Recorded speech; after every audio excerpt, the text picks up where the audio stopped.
Muromachi, Japan. I will briefly return you to this list, or this table, to orient you where we are down here in the age of the shoguns still, which actually brings us right up to the 19th century. So the age of the shoguns is quite a long period in Japanese history. But the Muromachi was basically a huge mess compared to the Kamakura and the Tokugawa. It sort of started as a mess that was, continued as a mess and ended in about 100 years of the Shogun warfare before the Tokugawa was established. So there's a lot to talk about in terms of the Muromachi.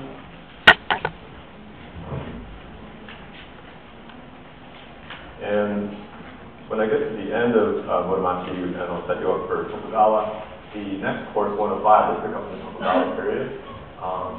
And by the same token, today I'm talking about Ming Dynasty China.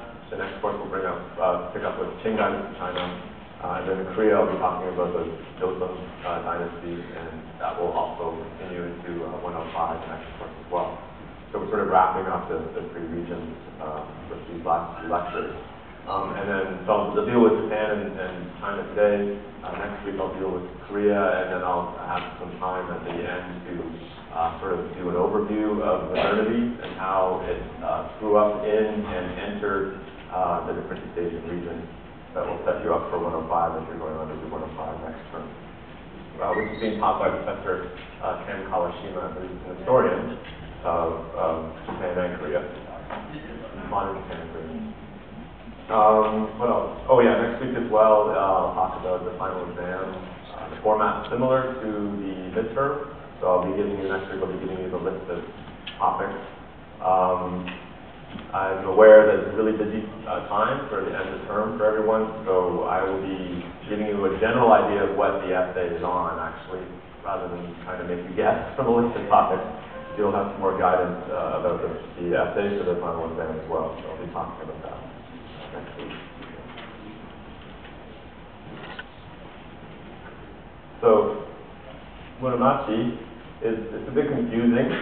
Muromachi is the name of the region in Kyoto, a sort of compound, a military compound where the shoguns had their headquarters when they reestablished it in Kyoto. So they took it away from Kamakura, brought it back to Kyoto, and I'll talk about how that happened. But it's also known by the family name, the Ashikaga family, were the shoguns who sat on or not sat on, but held the shogun's position during the Muromachi period. So sometimes it's called Muromachi, sometimes it's called Ashikaga, this period. And you'll see, up from early times and down here as well, there's been sort of this continuous band of spatial representation of the rule of the emperor or the shogun over Japan, which creates an illusion, of course, because even during the Heian period, the Heian court did not have direct political control over all of Japan. Neither did the Kamakura period, certainly the Muromachi period didn't as well. But you'll see this one break here, and then what this represents is an actual split when there were two emperors on the throne. I'll talk about how that happened. So that's kind of an anomaly in Japanese history, which is why you kind of see this little cutout here. Sometimes it's interesting just to see spatially how these histories are represented and how they deal with these anomalies. It's much more messy over in the Chinese case, with Japanese and Korean cases presented as being sort of more continuous, although that's an illusion. The technical term for that, by the way, is the synoptic illusion. It's a term that comes from ethnography, particularly a French ethnographer called Pierre Bourdieu, who realized that all these diagrams actually really do what he calls symbolic violence to reality by trying to smash reality in all its sort of inconsistencies into these diagrams that make everything seem all neat and clean. So whenever I show you these diagrams, it's to give you a way to sort of organize all this information mentally, but do not let these represent sort of reality for you. So part of the lectures are just to give you some complexity behind the simplistic representation. Having said that, here's another simplistic representation, right, of Muromachi Japan, Joseon Korea, Ming Dynasty China, and I'll talk a little bit next week about why this cartographer does not draw a border around Joseon and sort of make it look like it's part of the Ming Dynasty. But right now we're going to be talking about Muromachi and Ming Dynasty today. Next week I'll talk about Joseon.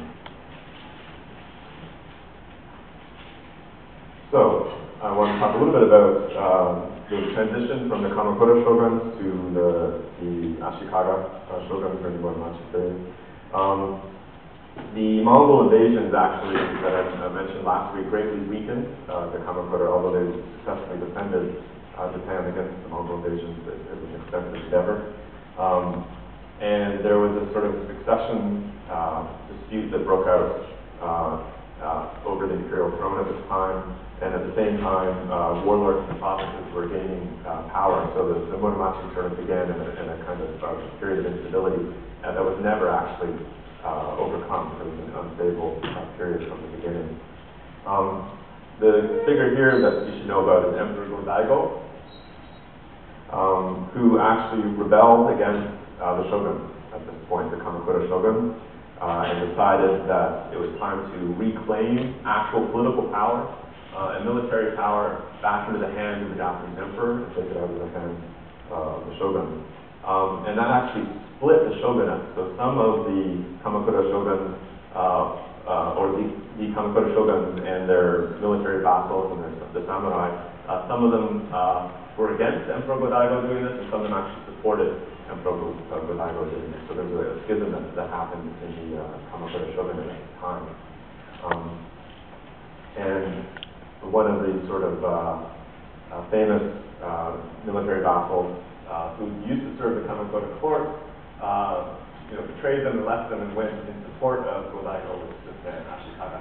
As you can tell by his last name, he ended up forming his own shogunate eventually, but he started out by supporting this rebel emperor.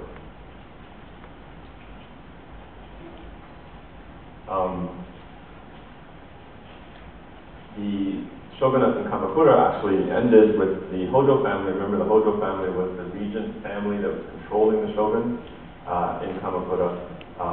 They committed mass suicide and brought an end to the Kamakura period. And so in that brief sort of power vacuum, where there was no longer a Kamakura shogunate, Emperor Go-Daigo had many sort of military men on his side. He sought to restore imperial power. And this is a moment of tension between the military and the civil. I've talked about that several times in Japanese, Chinese, and Korean history. Throughout their histories, there's always a kind of balance of power between the military and civil branches of power. Here is the point where, in this power vacuum left by the demise of the military government, the civil government in the form of the emperor is trying to reassert itself. And one of the major political changes Emperor Go-Daigo made, prior to this point, all the provinces of Japan were ruled by both civil officials and military officials. Military officials that had been appointed by the shogun, and civil officials that were appointed by the emperor. In reality, the military officials were called the shots, although the shoguns never claimed that and actually had direct rule over Japan. That claim was always left with the emperor. So what Emperor Go-Daigo tried to do was collapse these two posts into one, the civil and the military post into one governor position, which would be appointed directly by the emperor. So it's a direct way of trying to reinsert imperial control over Japan. Of course, the military branch did not like this, and it only lasted for about 3 years until the warriors class became so dissatisfied that Ashikaga Takeuchi himself, who once supported Go-Daigo, actually expelled the emperor from Kyoto, and he left. And Ashikaga Takeuchi took another member of the imperial line, an older senior member of the royal family, and put him on the throne instead as the Japanese emperor. But Go-Daigo, who was expelled from Kyoto, did not give up the throne, and so he established his own imperial throne south of Kyoto, in a place called Yoshino. So this is the period in which you'll see this northern court and southern court. That's what it refers to. So there's now a member of the imperial line, the senior branch of the imperial line, sitting on the throne in the north of Kyoto, and Go-Daigo, who's from a junior branch of the imperial line, and sitting on his new throne in Yoshino, south of Kyoto. And so there was a period of almost open, constant warfare between the sort of northern dynasty and southern dynasty in Japan at this time. And then during this time, this man again, Ashikaga Takeuchi, who was in Kyoto, he kicked out the emperor. He was trying to take control himself over the emperor in Kyoto, the senior branch emperor. His own brother, I think it was his older brother, then took control away from him. And so he found himself without any way of influencing the emperor.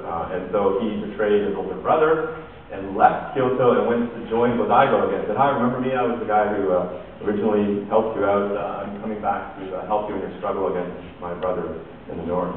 And so he's actually known for, in Japanese history, having made 3 betrayals. Right? The first betrayal was the Kamakura shogunate. He left to support Godaigo. Then he betrayed Godaigo to go kick him out of Kyoto and establish his own influence. And then when his older brother rose to power, he betrayed his older brother and went back and joined Godaigo. And it's just not that he was particularly sort of disloyal in this aspect. It's a symptom of the time. It was sort of very unstable, what I'm looking for, I guess, social fabric in terms of loyalties were always up for questions in this period.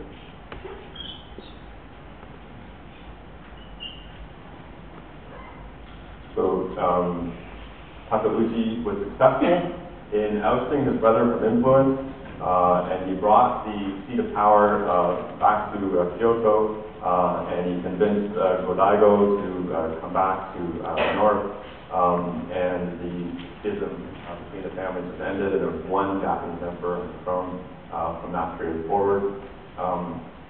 And the continuity was never destroyed, it was just bifurcated for a little while, and it was brought back together. But from that point on, the imperial family was never allowed to hold any power again in any form. That was the last sort of last hurrah. Emperor Godaigo had to try and reinsert the civil imperial rule over the military, and it was put down so severely that they were never allowed to have any control of him. And the ensuing Muromachi and Tokugawa periods are, I guess you could call, an age of pure military rule at this point, where the emperors really are just nothing more than figureheads. That continues until the Meiji Restoration in modern times. A lot of these continuing battles and warfare and schemes and so forth are chronicled in a very famous work called the Taihei Chronicle of Great Peace, ironically titled, about the ill-fated loyalist forces of Godaigo, his offspring, and his loyalist courtiers and samurai and so forth. And very many famous Japanese stories of loyal samurai that come out of this period as a woodblock illustration from the text. If warfare spawned one thing in Japan, it spawned a lot of great literature and artwork. One of the major figures you may have heard of was loyalist samurai named Nobu Matsuhide, who's the most famous of these. Loyalist samurai who came to the side of Godaigo, the emperor, and died for him.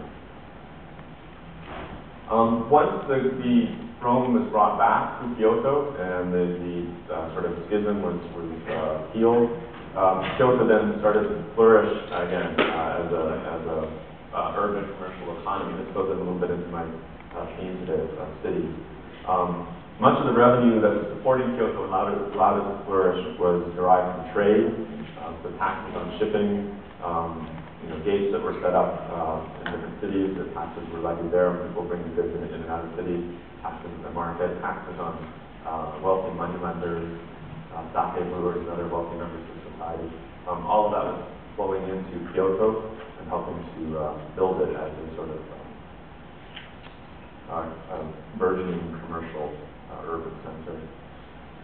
I'll take a little bit of an aside here. This period of chaos and warfare, which never really let up during the whole Muromachi period, was parallel with this economic development of Kyoto, but as well spawned a sort of literature in reaction to it against this chaos.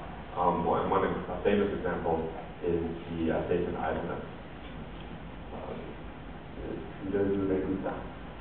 by Yoshida Kenko. And it's this is a famous collection of sort of random dotting, I think, an element. And it's important because it became a kind of Bible of Japanese aesthetics. So traditional Japanese aesthetics of naturalness, simplicity, the idea of suggestion, asymmetry, all of these sort of cliched ideas that we sort of talk about when we talk about traditional Japanese aesthetics have their first extended articulation in the work of Yoshida Kenko. He said once, leaving something incomplete makes it interesting and gives one the feeling that there is room for growth. So he thought it was better if you had a set of literature that maybe a volume or two was missing, right? Because then there was something left to fill in, or that the covers be torn.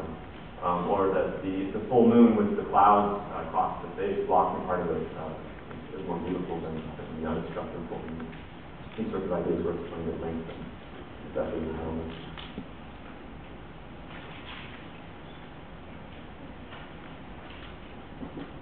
Back to politics though. So, the new shogunate is now back in Kyoto.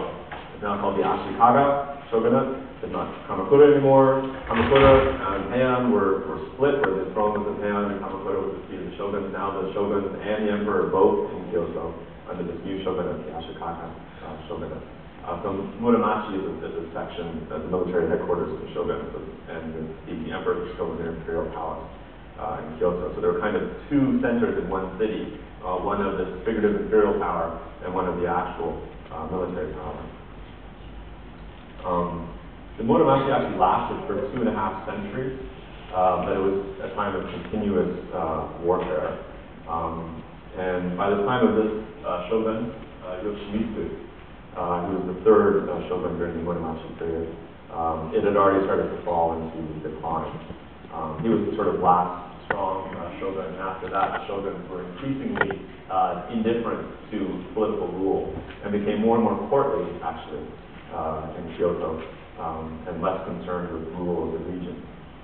So there was almost no sense of control after Yoshimitsu.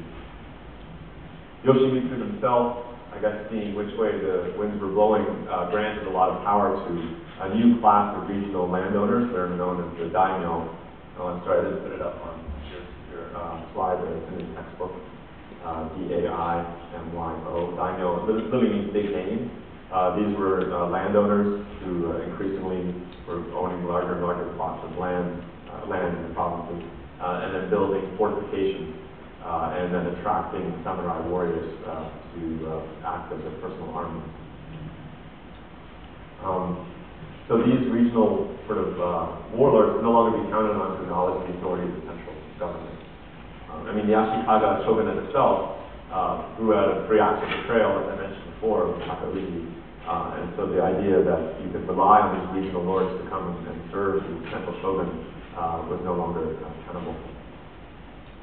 The 6th shogun, actually, the Muramachi period, was actually assassinated, which really ended any pretense that the central shogun had any power over the provinces. You can even see in this portrait of Yoshimitsu, he's holding a Buddhist rosary as beads here. He does not look like a warrior at all. He's not trying to present himself as a warrior. Shogun is presenting himself as a pious sort of Buddhist believer. But interestingly enough, during this period, although it's a period of great warfare, I talked about economic development, I talked a little bit about literary development, there was also a sort of resurgence of trade with China during this period as well. Not all of this can actually be attributed to warfare. Actually, I think in this case, in spite of the warfare. But Yoshimitsu was very active, probably because he was interested in Buddhism to restore contact with China. The Ming overthrew the Yuan dynasty and established itself, so that was an occasion for China now for Japan to reach out again to China and reestablish contact. And that was often done through Zen monks too.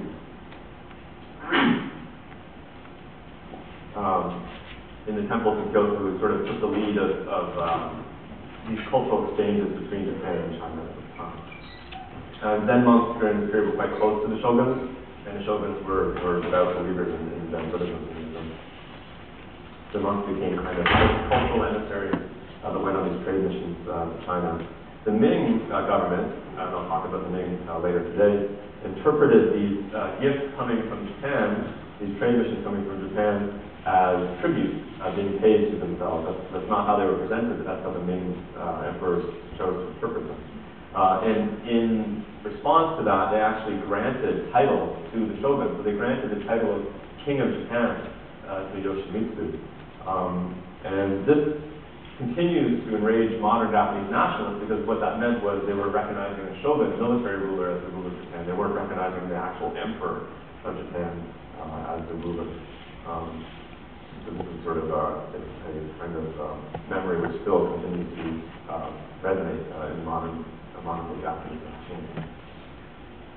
The commercial prosperity of Kyoto allowed Yoshimitsu to build a pavilion in the northwest suburb of Kyoto. You can still visit it today. The Kinkakuji, the Golden Pavilion, is actually leafed in real gold. It's quite an impressive building. And it stands in stark contrast to the taste of the next shogun that sat on the Ashikaga, I shouldn't say throne, who was the next Ashikaga shogun, which was Yoshimasa. Yoshimasa is an interesting figure because he really is a turning point where he really no longer thinks of himself as a military leader at all. And he actively tries to build up a culture at Muromachi shogunate to rival or even eclipse the culture of the court in the imperial palace in Kyoto. And the urban culture in Kyoto at the time was booming with communal bathing and drinking of tea and sake, and poetry competition was becoming very popular. And the sort of courtier elite, the civil sort of aristocracy, and the warrior elites gradually merged over time. And this sort of turning of the shoguns towards the courtly culture mirrored their turning away from an interest in ruling the provinces of Japan. So as they encouraged and built up this court culture at the center, they were increasingly letting the daimyo run things in the provinces. Yoshimasa was so enamored with court life that he actually wanted to retire from the shogunate altogether. He built this silver pavilion. And it's called the Silver Pavilion, but he never had it leafed in silver. He wanted to keep it simple and austere in contrast to his garish ancestors, the Golden Pavilion. And he wanted to retire there and leave the shogunate altogether. You can see how he's pictured himself here, wearing courtly dress. He has a screen, painted screen behind him, and a decorated mirror and so forth. None of these are the accoutrements of a warrior ruler. And he had a kind of fatalistic attitude towards the daimyo and power of the daimyo. He once said, the daimyo do as they please and they do not follow orders. This means there can be no government. They sort of basically gave up on government. And he turned his energies to becoming a patron of the arts. And so many of the traditionally Japanese styles of art that I've alluded to before, that came out of an influence from Zen Buddhism, were sort of codified and promoted actively by Yoshimasa and the shogunate at this time. The Silver Pavilion is one example of that, sort of traditional Japanese architecture reaching its apogee at that time. And I'll return to this slide I showed you before. All of these, what I said were marked as sort of culture of Zen Buddhism. All of these art forms were actively promoted by Yoshimasa at the time, and deliberately cultivated as markers of the refinement of shogun culture at Muromachi. So no drama became very popular at this time.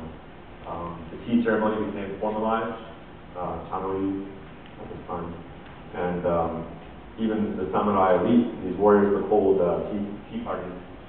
Before they would have their drinking parties, they'd have tea parties to show how refined they were, and then they'd go get drunk and gamble anyway. And as well, what's not shown here is there was a sort of an accompanying craze of anything coming from China at the time. There was reestablishment of trade with China. There was access to goods coming out of China, including paintings and ceramics and so forth. The Chinese quickly saw that it was an easy buck to be made here, and they started manufacturing counterfeit paintings and counterfeit ancient ceramics and selling them to the gullible Japanese traders who would bring them back and resell them to samurai who wanted to have a nice Chinese painting or a nice Chinese vase or something to show off to their friends. So there's a big counterfeit trade going on at that time. So it's a lot of work for curators when they come across Chinese artifacts in Japan to figure out whether it's really a Song Dynasty days or a Ming Dynasty painting or whether it's a later forgery, or Song Dynasty painting, a later forgery.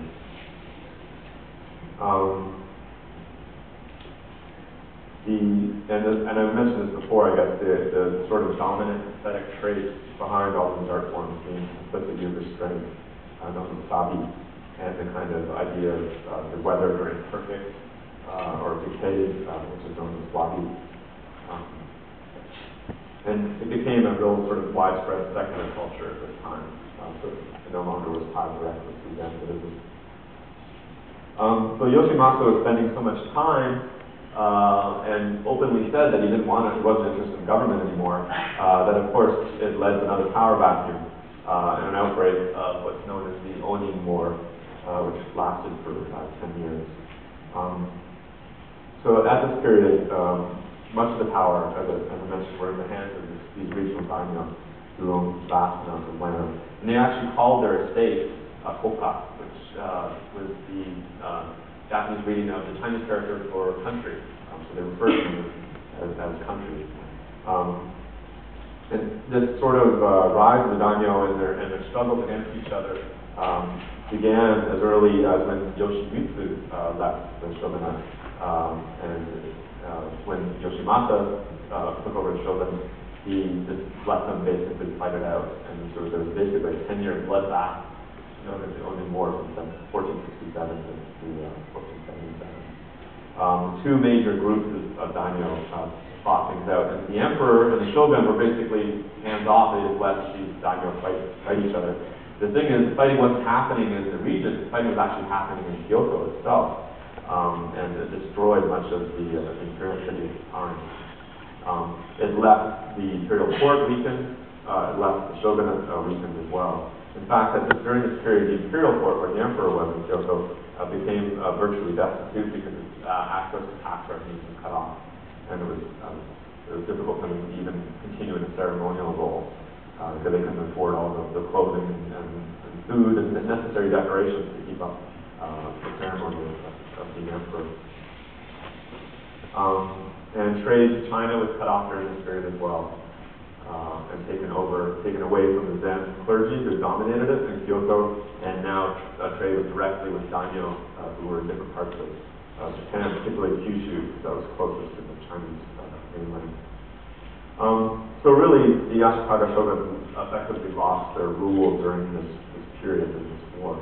Although they continued, but in name, they became figureheads as well. They continued to be shogun for another 100 years almost. So after the Onin War, in which they really lost all their power, the Ashikaga shogunate sort of lived along for another 100 years in this period called the Senkoku Jidai, or the Warring States period, which was named after the Warring States period in China, which of course was much earlier. The Warring States period in Japan from about mid-15th century, so about the end of the Onin War for 100 years, so about the mid-16th century. And it really was just a time of open warfare between all these different wars. In fact, in this period, there was so little basis for legitimacy for authority that anyone that had land and could attract people to serve them and arm them started to call themselves a daimyo or a samurai. And at one point, there were 200 or 300 of these so-called daimyo around claiming themselves as regional leaders. And so, of course, they fell to fighting each other, and eventually they were able to sort of consolidate themselves into some smaller, powerful groups. So by the time of the 16th century, you get the rise of these new daimyo, or feudal lords. And so these are very sort of tightly controlled land barons. They strengthened their own bases. They gave up on participating in Kyoto culture at all. Kyoto became sort of irrelevant to them. They continue to call their regions countries, and they had sort of military fortified fortresses as their headquarters. They had their own standing armies made up of samurai. And they started doing systematic land surveys of all the land they owned. They would start taxing the land.